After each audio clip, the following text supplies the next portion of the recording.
Hello everyone, this is Bhagya. I'm from third semester MSc Biotechnology, Christu Jayanti College.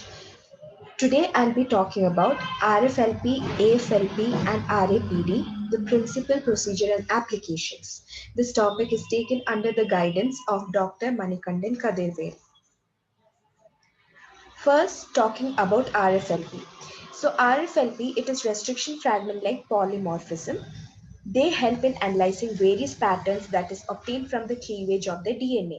So RFLP is basically defined by the presence of alleles that are associated with restriction fragment that vary in size. So the variation in length of restriction DNA fragments among individual is known as RFLP. So RFLP technique, it exploits variation in homologous DNA sequences, and it was the first DNA profiling technique that was used worldwide. Now coming to the principle of RFLP. RFLP technique, it is an enzymatic method, and this helps in the separation and identification of the desired DNA fragment. The restriction endonuclease enzyme, it targets the different DNA sequences and therefore cuts the DNA at different sites, and the desired DNA fragment is detected using the restriction probe. So here the probe is a labeled DNA sequence that hybridizes with one or more fragments of the digested DNA sample after they were separated by the gel electrophoresis. So when the DNA fragment is digested by the restriction enzyme, the length of the fragment, they can vary among different individual organisms if the distance of cleavage site is the restriction in a restriction endonuclease differs among the individuals or organism. The differences and similarities obtained in the patterns can be used to differentiate between strains and species from one another. Next, moving on to the procedure of RFLP. So here the steps in RFLP, it includes various steps. That is the main four main steps are involved in RFLP, and they are as follows. The first one is the isolation of the DNA. Second is the restriction digestion. The third is the gel electrophoresis, and the final step is the DNA transfer by Southern blotting and then DNA hybridization. So first, the DNA is isolated from the desired sample, and then the care should be taken that the DNA is intact. Once the DNA is isolated, it is then subjected to restriction digestion by the restriction endonuclease enzyme.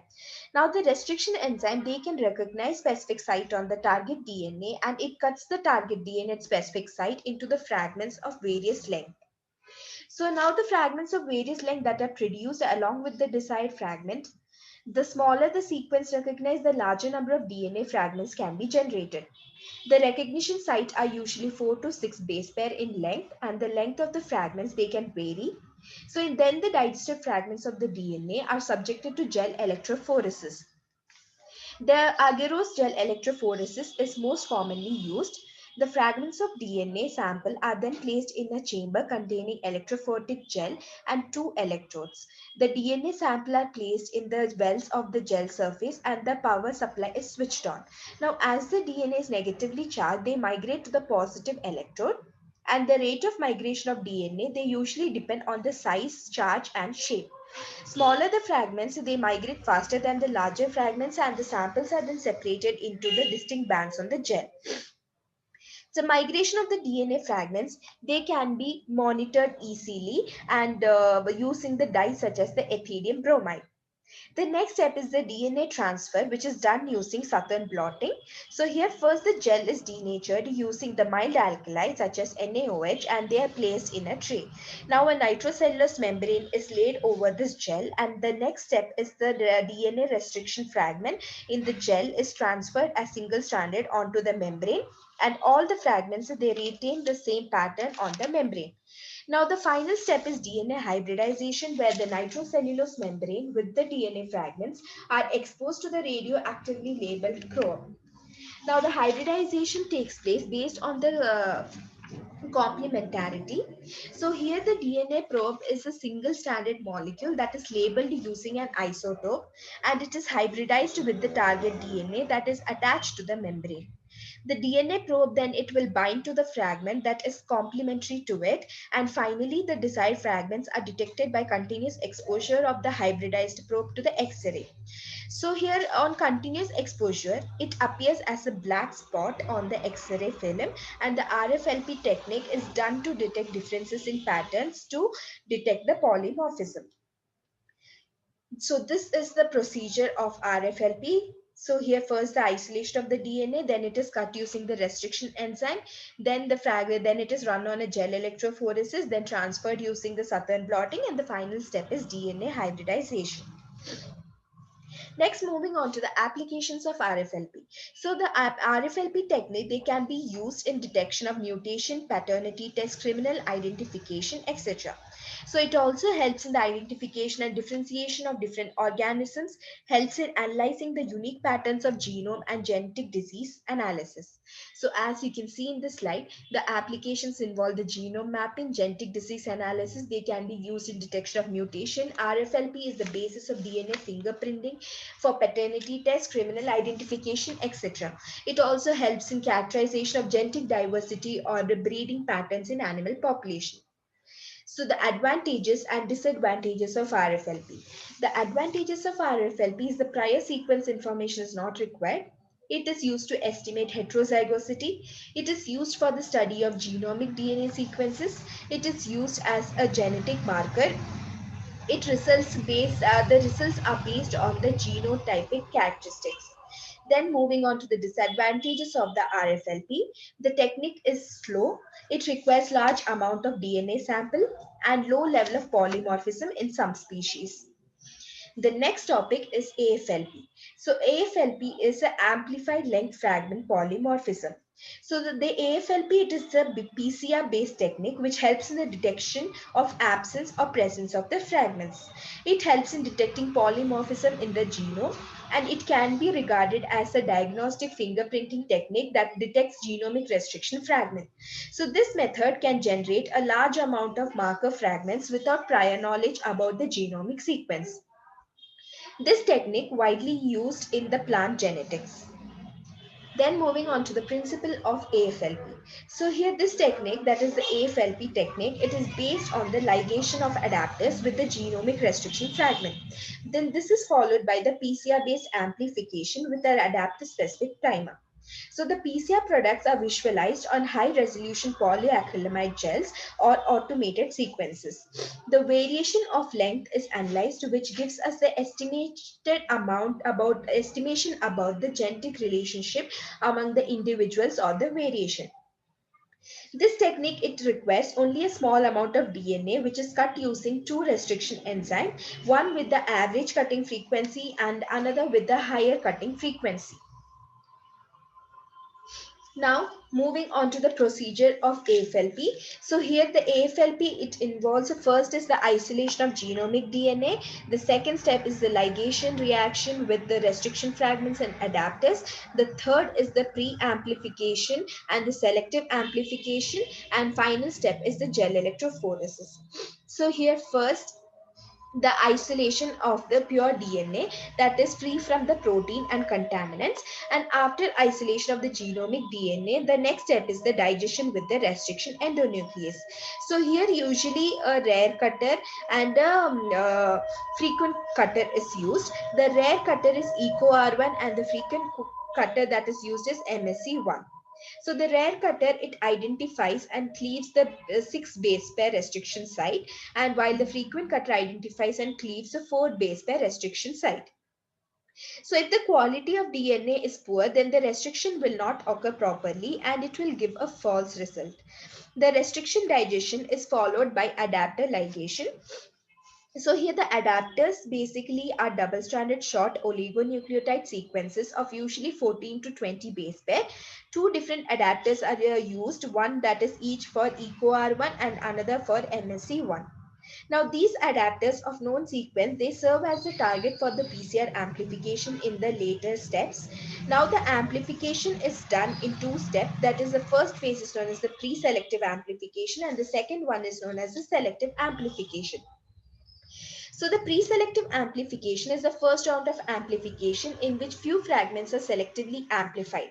Now, what is the need to reduce the number of fragments to be amplified? So this is basically done because during the restriction digestion with the restriction endonuclease, thousands of fragments are obtained which are very difficult to get separated and analyzed. Therefore, to reduce the number of fragments amplified, the primers with the additional nucleotide at the 3' end are used. So a PCR reaction is set with the primers, that is EcoR1 and MSC1, along with the additional nucleotide, and PCR of 20 cycle is set. Now, using the PCR product of pre-selective amplification step, a second round of amplification is done, which is called as the selective amplification with even more stringent primers. So here the primer now contains the additional 3 nucleotides to reduce the number of fragment amplified. Few cycles of PCR is set to perform the amplification. So after every PCR cycle, the annealing temperature is lowered to improve the amplification efficiency. If AFLP separation and analysis is to be performed in an automated sequence, in that case, fluorescently labeled primers are usually used during selective amplification. The next step is the selection of the fragments. This is done on polyacrylamide gels or automated sequences containing the POP gels. Now the banding patterns of the fragment is analyzed and the DNA fingerprint thus it is obtained are identified by the autoradiography, and the AFLP primer with the 3 nucleotide gave the best results. So this is the picture which depicts the AFLP procedure. Next, moving on to the applications of AFLP. That is, the AFLP, it permits the amplification of multiple genomic DNA fragments. It represents unique positions in the genome, generate high density maps to detect genomic clones, detects a polymorphism in different genomic regions simultaneously.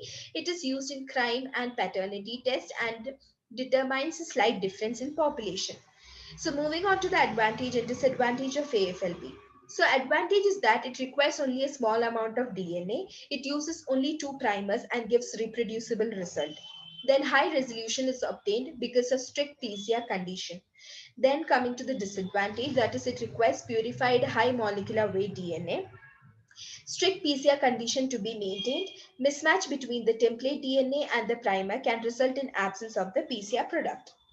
And the final topic, that is RAPD. So this is random amplified polymorphic DNA. So RAPD is also a PCR technique. So the only difference here is that it uses a single arbitrary primer.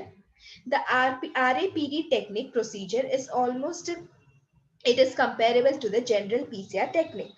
So here, next, moving on to the principles of RAPD. So RAPD is a PCR technique where only a single primer is used. Now to carry out the PCR reaction, mixture is required. Now to prepare the reaction mixture, a target DNA, a single arbitrary primer is required, then a thermostable DNA polymerase, DNTPs, and a buffer is required. So this RAPD technique, it involves the repeated cycles of PCR, which include denaturation, renaturation, or annealing. Renaturation is also known as annealing, and synthesis or elongation.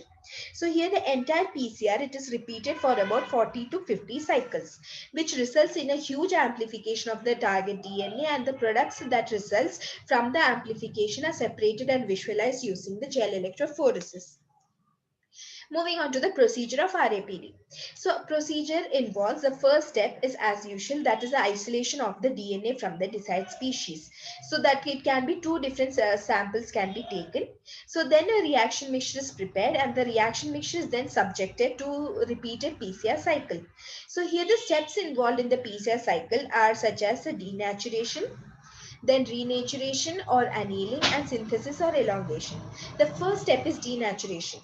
Denaturation, that is, which means the DNA is going to be denatured.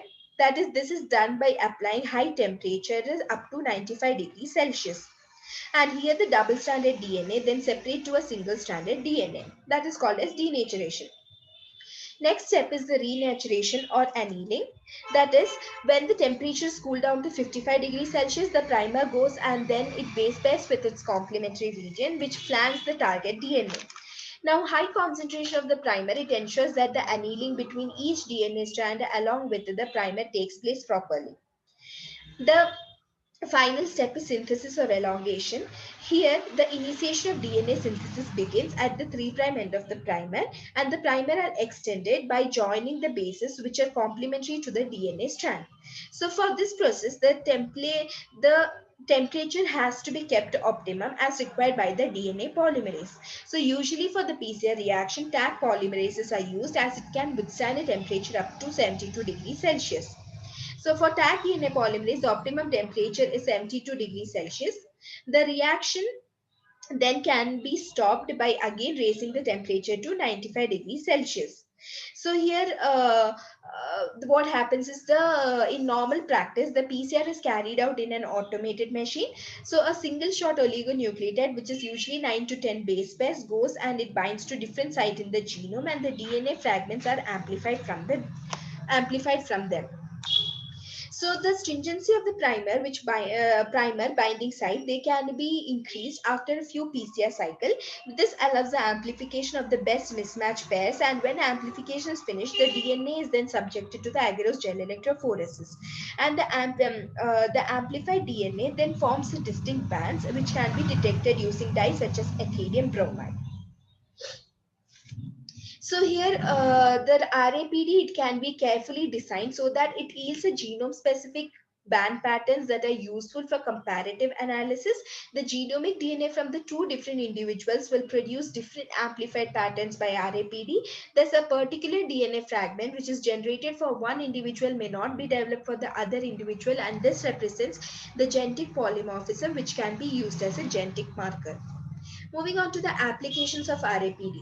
So here it is used for the genetic identification of plant species. It is used for construction of genetic map and for genomic fingerprints. The saturated genetic maps are created in fish using RAPD. It provides steady source of hybridization probe for southern blotting technique. It plays an important role in genetic analysis of livestock species. Then coming on to the advantage and disadvantage of RAP. The advantage is that quick, low cost and easy, low quantity and template DNA, large number of fragments are formed. Next is the disadvantage, that is difficult to obtain similar level of primer binding in different experiments.